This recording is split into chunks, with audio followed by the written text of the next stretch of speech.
അതിൽ ബോധ്യപ്പെട്ട ചില വടപ്പുകളുണ്ട്. ഒന്ന് കഅബ, മുസ്ലിമീങ്ങളുടെ എല്ലാവരുടെയും ഗേഹം തിരിഞ്ഞു നിൽക്കുന്ന ദിശയായി നിശ്ചയിക്കപ്പെട്ടതാണ് കഅബ. ഈ കഅബയെ കഅബ എന്ന നിലക്ക് ആദരിക്കാൻ അല്ലാഹു തആല കൽപ്പിച്ചിട്ടുള്ള ആദരവ് നമ്മളത് ആദരിക്കാൻ അർഹമാണെന്ന് വിശ്വസിച്ചേ പറ്റുള്ളൂ. ആര് പരിഹസിച്ചാലും ആര് കുറ്റപ്പെടുത്തിയാലും ആ വിശ്വാസം നമ്മളിൽ നിന്ന് പോകാൻ പാടില്ല.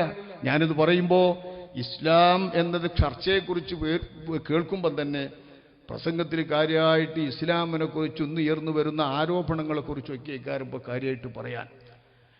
ഇന്ന് ഇസ്ലാമിനെ കുറിച്ച് ഒരുപാട് ആരോപണങ്ങൾ ഉന്നയിക്കുന്നുണ്ടല്ലോ. ഈ ആരോപണങ്ങളെക്കുറിച്ചാവും പ്രസംഗത്തിൻ്റെ വിഷയമെന്ന് ധരിച്ചു വെച്ച ഒരുപാട് ആളുകളുണ്ട്.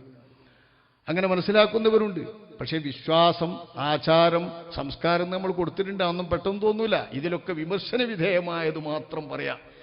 ഈ വിമർശന വിധേയമായത് മാത്രം പറഞ്ഞ് ശീലിച്ചിട്ട് പഠിക്കേണ്ടത് കുറേ നമ്മൾ പഠിക്കാതായി പോയിട്ടുണ്ട്. പഠിക്കേണ്ട ഭാഗങ്ങൾ ചിന്തിക്കാതായും പോയിട്ടുണ്ട്. നമുക്കറിയാത്ത ഒരുപാട് കാര്യങ്ങൾ അതിൽ വരും. അക്കൂട്ടത്തിൽ ഇസ്ലാമിനെ വിമർശിക്കപ്പെടുന്ന ഒന്നാണ് ഇസ്ലാമിൽ വിഗ്രഹാരാധനയുണ്ട്. വിഗ്രഹാരാധന എന്താ? അല്ലാഹു സുബ്ഹാനഹു വ തആല എന്ന് പറയുന്ന ജഗദേശ്വരൻ, സർവേശ്വരൻ, ആ സർവേശ്വരന് രൂപമില്ല, ഇടമില്ല, ഒക്കെ ശരിയാ. ആ ഇടമില്ലാത്ത, രൂപമില്ലാത്ത സർവേശ്വരന്റെ രൂപങ്ങൾ പ്രതിബിംബങ്ങളാക്കി, നേരെ പഠിച്ചവനാക്കിയല്ല അതിന്റെ പ്രതിബിംബങ്ങളാക്കി വിഗ്രഹങ്ങളെ സ്ഥാപിക്കുന്ന ബഹുദൈവ വിശ്വാസികൾ അവരുടെ വിഗ്രഹ പൂജയെ ന്യായീകരിക്കുന്ന കൂട്ടത്തിൽ അവരിൽ വിദ്വാൻമാരും വിജ്ഞന്മാരും ജനങ്ങൾ ആൾ ദൈവങ്ങളായി കാണുന്നവരുമൊക്കെ വരുമ്പോ ആ വരുന്ന ആളുകൾ ഇസ്ലാമിലുമുണ്ട് ഇത്തരത്തിലുള്ള നിലപാട് എന്ന് വരുത്താൻ വേണ്ടി ഉന്നയിക്കപ്പെടുന്ന ഒന്നാണ് കഅബയുമായി ബന്ധപ്പെട്ടുള്ള ആരോപണം. എന്താണ് ഈ ആരോപണം? അല്ലാഹു എന്ന് പറയുന്നതിന് ഇടമില്ലെങ്കിലും പടച്ചവനെ ഒരു ബിംബമാക്കിയിട്ട് ഒരു പ്രത്യേക ചതുരത്തിലുള്ള കല്ലുകൊണ്ടൊരു വീടാക്കിയിട്ട് കഅബയുണ്ടാക്കി ആ കഅബയുടെ ഓരത്ത് ഹജറുൽ അസ്വദ് വെച്ച് അതിനെ ആരാധിക്കുന്ന മുസ്ലിമീങ്ങളിലുണ്ടല്ലോ പ്രതിബിംബം സ്ഥാപിച്ചുകൊണ്ടുള്ള ആരാധനാരീതി എന്ന് ഇസ്ലാമിനെ കുറിച്ച് പറയുമ്പോൾ ശരി തന്നെ തോന്നിപ്പോകും. നമുക്ക് പെട്ടെന്ന് തോന്നും. യഥാർത്ഥത്തിൽ നമ്മൾ അവിടെ ചിന്തിച്ചു മനസ്സിലാക്കണം. കഅബയെ കഅബയെ നമ്മൾ വിളിക്കൂ. ആ അടിസ്ഥാനപരമായ പോയിന്റ് മനസ്സിലാക്കണം. റസൂലുള്ളാഹിനെ റസൂലുള്ളാഹ് എന്ന് വിളിക്കുന്നത് പോലെ തന്നെ കഅബയെ കഅബാനെ നമ്മൾ വിളിക്കൂ. കഅബ എന്നതിന്റെ അർത്ഥം എന്താ? ചതുരത്തിലുള്ള വീട്, ചതുരത്തിലുള്ള ഉയർന്നു നിൽക്കുന്നൊരു വീട് എന്ന അർത്ഥത്തിലുള്ളതാ കഅബ എന്ന വാചകം. നമ്മളെ ശരീരത്തിൽ കണ്ടില്ല ഇവിടെ ഉയർന്നു നിൽക്കുന്നൊരു മുഴ, കാലിന്റെ ഇവിടെ ഉയർന്നു നിൽക്കുന്ന മുഴ, ഇതിന് അറബിൽ എന്താ പേര് അറിയോ? കഅബ് എന്നാണ്. കഅബ്, ഞെരിയാണി. ഞെരിയാണി എന്ന് പറഞ്ഞാൽ കാലിന്റെ അവിടെ പൊന്തി നിൽക്കുന്ന ആണി. ഈ പൊന്തി നിൽക്കുന്ന ആണിക്ക് പറയുന്ന കഅബ് എന്ന വാചകത്തിൽ നിന്ന് പറവുകൊണ്ടൊരു ശബ്ദമാണ് കഅബ. മുറബ്ബായി ചതുർകോണത്തിലുള്ള ഉയർന്നു നിൽക്കുന്ന ഒരു വീടായപ്പോ അത് നമ്മൾ പറയുന്നത്. ഉയർന്നു നിൽക്കുന്ന ഒരു വീട് എന്ന് പേര് പറഞ്ഞുകൊണ്ട് തന്നെ ഒരാൾക്കും സംശയം വരാതെ ജനങ്ങളാൽ പടുത്തുയർത്തപ്പെട്ട ആരാണോ അള്ളാഹുവിന്റെ നിർദ്ദേശപ്രകാരം അതിനെ പടുത്തതെങ്കിൽ അവരാൽ പടുത്തുയർത്തപ്പെട്ട ഒരു ചതുരത്തിലുള്ള വീട് എന്ന് പറഞ്ഞുകൊണ്ട് തന്നെ ആ വീടിനെ ആദരിക്കാൻ അല്ലാഹു തആല പ്രത്യേകമായി സഹസ്രാബ്ദങ്ങൾക്ക് മുൻപ് ഇബ്രാഹിം നബി അലൈഹിസ്സലാം തൊട്ടുള്ള സമുദായങ്ങളിലൊക്കെയും നിശ്ചയിച്ചിട്ടുള്ള ത്വവാഫ് എന്ന കർമ്മം, നമ്മൾ അല്ലാഹു തആലാക്ക് വേണ്ടി ചെയ്യുന്ന കർമ്മം, അതിന്റെ ദിശയാക്കിക്കൊണ്ട് നമ്മൾ അതിന് ചുറ്റും ചെയ്ത് അതിനെ ബഹുമാനിക്കുകയും ആദരിക്കുകയും ചെയ്യുന്നത് കഅബക്കുള്ള ആരാധനയായോ കഅബക്കുള്ള പൂജയായോ വെക്കാൻ വയ്യ.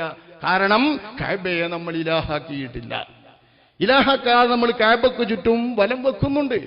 വലം വെക്കുന്നതൊക്കെയും ഇലാഹാക്കിയില്ലെങ്കിൽ വലം വെക്കുന്നത് കൊണ്ട് മാത്രം അവിടെ നമുക്ക് ഇസ്ലാമിൽ നിന്ന് പുറത്തു പോകുന്ന പ്രശ്നമോ മറ്റേതെങ്കിലും അപകടം വരുന്ന പ്രശ്നമല്ല. ബഹുമാനിക്കേണ്ടത് ഓരോന്നിനും ബഹുമാനിക്കണ്ടേ? ആ ബഹുമാനിക്കാൻ നിശ്ചയിക്കപ്പെട്ടതാണ് കഅബയുടെ തവാഫ്. ഇത് കഅബ എന്ന് പറഞ്ഞതിൻ്റെ ഒരു ദിശയ്ക്ക് പ്രത്യേക ഒരു നിലണ്ടല്ലോ. ഭൂമധ്യരേഖയിൽ ആര് എങ്ങനെ വരച്ചിട്ടുണ്ടാക്കിയാലും ഭൂമിയുടെ നേർ ശരിക്കുള്ള കേന്ദ്രമായിട്ട് കഅബ വരാതെ പോകില്ല. ഇത് കഅബയുടെ ഒരു പ്രത്യേകതയാണ്.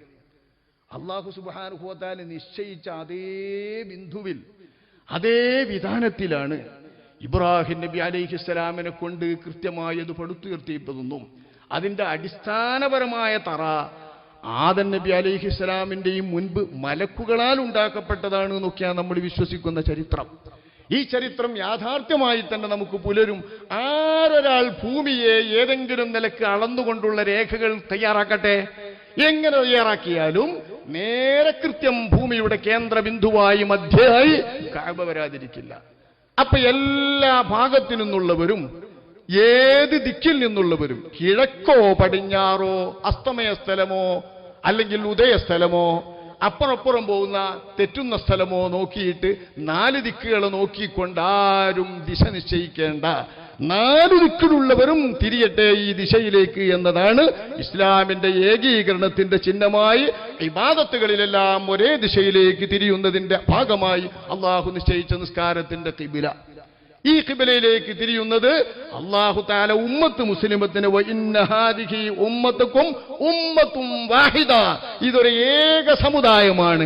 നിങ്ങൾ എവിടെ താമസിച്ചാലും ഭൂമിയിൽ നിന്ന് മാറി നിങ്ങൾ മറ്റു കോളങ്ങളിൽ പാർക്കാനിട വന്നാലും അവിടെ നിന്നൊക്കെ തിരിയാൻ പറ്റുന്ന ഖിബലയാണ്, ദിശയാണ് നിങ്ങളുടെ ദിശ എന്ന് അള്ളാഹു പറയുമ്പോ ഇതുപോലെ ഏകമായി ഒരു സമുദായത്തിൽ നിർത്താൻ പറ്റുന്ന ദിശ മറ്റൊരു മതക്കാർക്കും കാണിക്കാൻ കഴിയില്ല.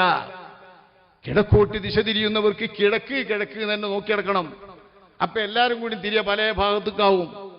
അതേ സമയത്ത് കിഴക്കുള്ളവരും പടിഞ്ഞാറുള്ളവരും വടക്കുള്ളവരും തെക്കുള്ളവരും എല്ലാം ഒരേ ദിശയിലേക്ക് വട്ടത്തിൽ തിരിയുന്ന ദിശ നിശ്ചയിക്കപ്പെട്ടത് ഇസ്ലാമിന്റെ ഒരു സവിശേഷതയാണ്.